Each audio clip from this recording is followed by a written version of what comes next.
What's up, YouTube? Today I'm installing a B&R journal bearing turbo. It's a 3071 on my 2018 Focus ST. I'm just about finished with the install. I just thought this would be a good opportunity to document a little bit of the process because there's not really a whole lot of good information on YouTube about these turbos, just as far as installing them, supplemental parts, things to look out for, and whatnot. So I'll share my experience and some of the issues that I ran into. But overall, it's been pretty seamless.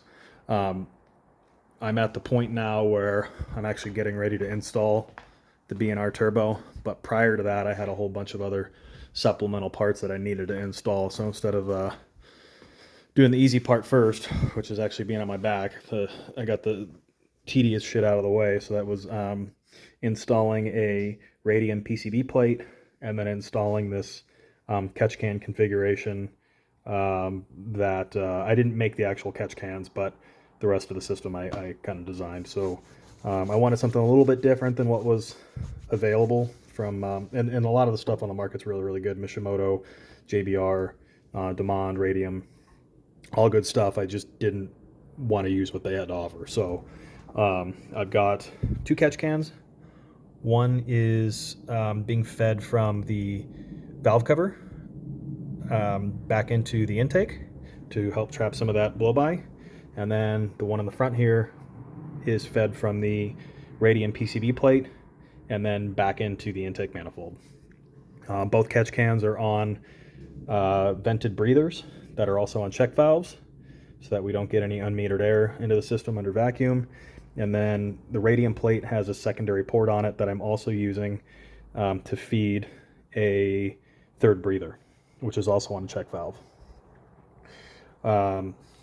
The check valves, and I got really, really lucky with this install. Everything barely fits, but I was able to retain factory airbox lid, factory battery cover, engine cover still works and still fits.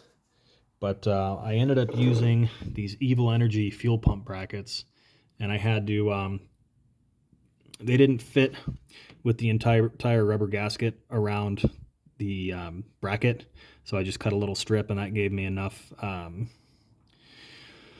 space to get the can in there, but also get it tight to where it's not going to move anywhere.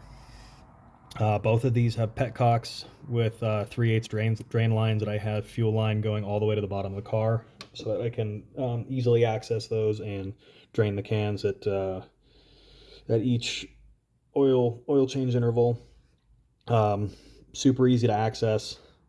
All I've got to do is remove the intake, remove the elbow, and I can reach my hand up under there and drain the petcock. I'm using a Focus RS 3-inch intake, and we've also got a XDI high pressure fuel pump and some XDI 2000cc injectors.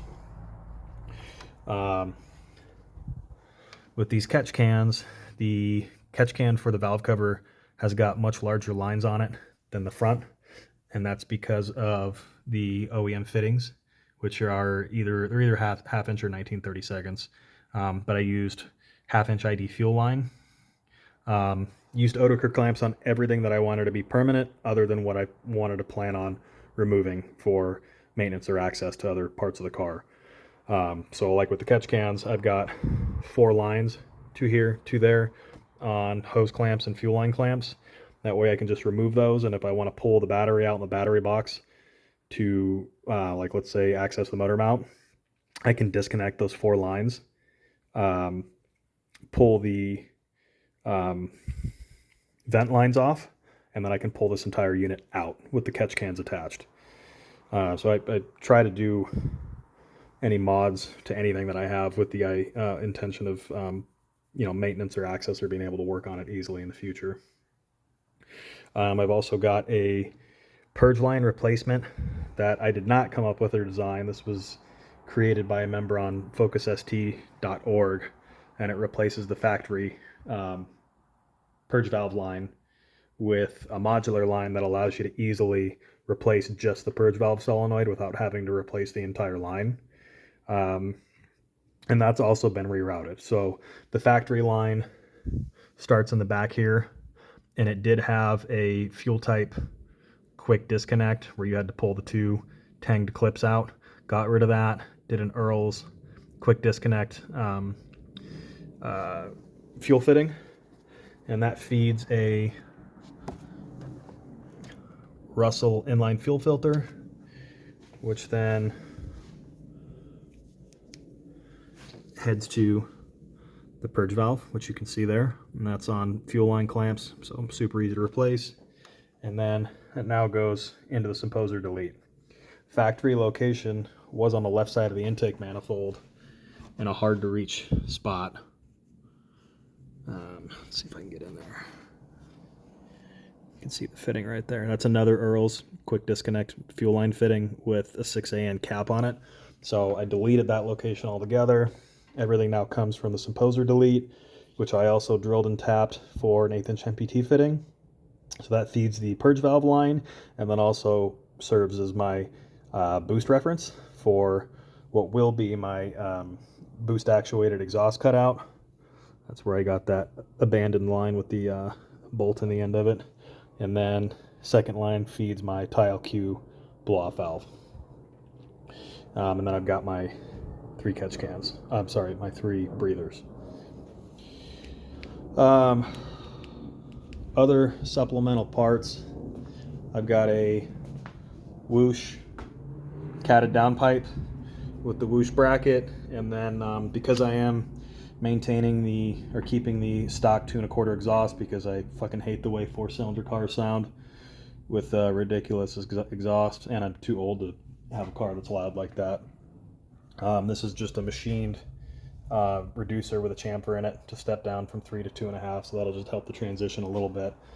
And eventually it won't matter, because that boost actuated cutout will open up the cutout at like 8 psi, and I can put a manual boost controller on that if I want to adjust that. Charge pipes are made by Depo. Really good quality considering they're cheap, super affordable. I think it was like less than $300 for the hot and cold side with couplers and clamps. I didn't like some feedback that I had read on forums with the cold side charge pipes with the blow-off valve port by like CPE or any of those companies. It just seemed like it was a pain in the ass to install, pain in the ass to get to. Sometimes caused false knock because it would knock against the AC compressor bracket. I didn't want to fuck with any of that. On the driver's side, there's a ton of room where the hot side charge pipe mates to the intercooler. So I bought a tial Q blow-off valve from Jegs. Got a weld-on flange for it, and tigged that into the hot side. So that'll work. The other thing, again, this is another tip that I got from focusst.org, is the B&R turbo has a 3-inch inlet, and because I'm using a Focus RS intake, that has got a 2.5, it's 3-inch intake, but it's a 2.5 ID coupler, and because that's female and the other side on the B&R inlet is a male, there's still like a 6-inch space that I got to fill up, but I needed a reducer, and this is a exhaust reducer. It's 2.5 ID, so that extra wall thickness gives you an extra 1/8 of an inch or so, and this will slip into the RS intake, and this will slip onto the B&R turbo inlet.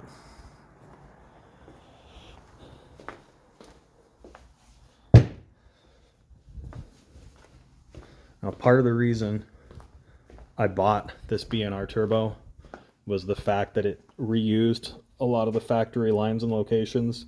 So like with the ATP stuff, you've got to drill out charge pipes and use these I don't even know what you call them, but they screw into the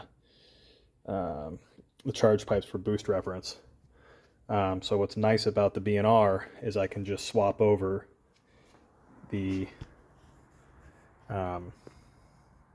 inlet port, the exit port, and the inlet port, and those thread right into the casting. I've got this thing, I'm ready to torque down the head-of-fold bolts.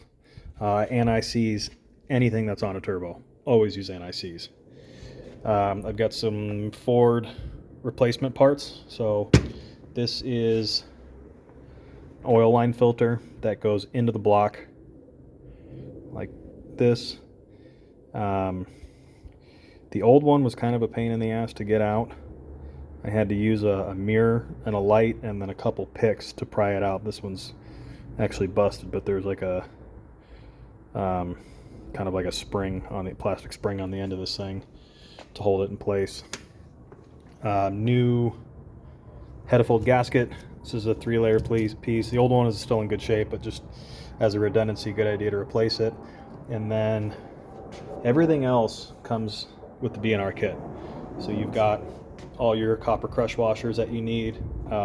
These have already been annealed. Hit them with a torch till they turn colors and look really, really ugly. Better to get them too hot than not hot enough. Let them cool down, and that anneals the copper and softens everything up. So that'll provide you a good sealing surface. Turbo oil return line. These come with the B&R kit. So this thing comes in pieces. So it's I've got everything's loose right now. This has an O-ring on it. I'm gonna pull I was just mocking everything up last night, but I'm gonna pull this off. Hit the O-ring with just a tiny little bit of oil just to get that thing to swell and give me a good seal on the mating surfaces.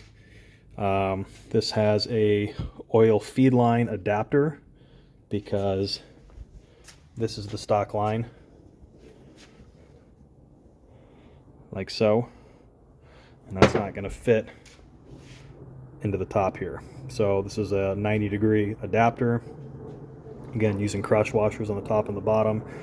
The B&R instructions tell you to not install this until it's in the car, but I'm just gonna hand thread it on there just so that it's there, and then once I get the turbo mounted and I get the oil line kind of installed hand tight, then I'll go through and crank everything down. The exhaust housing adapter, same thing, comes with a gasket. The only thing that's kind of strange is you've got on the turbine housing side, you've got 6 threaded and tapped holes, but only 5 usable on the actual adapter. I don't know why. I don't know if that was a mistake. I don't know if it was intentional, but either way, it should still seal fine. Stainless threads on everything except for this Allen bolt on the inside of the adapter. Again, anti-seize everything. Make sure you're putting the rounded side of the washers up or away from mating surfaces, so that way the sharp side bites down.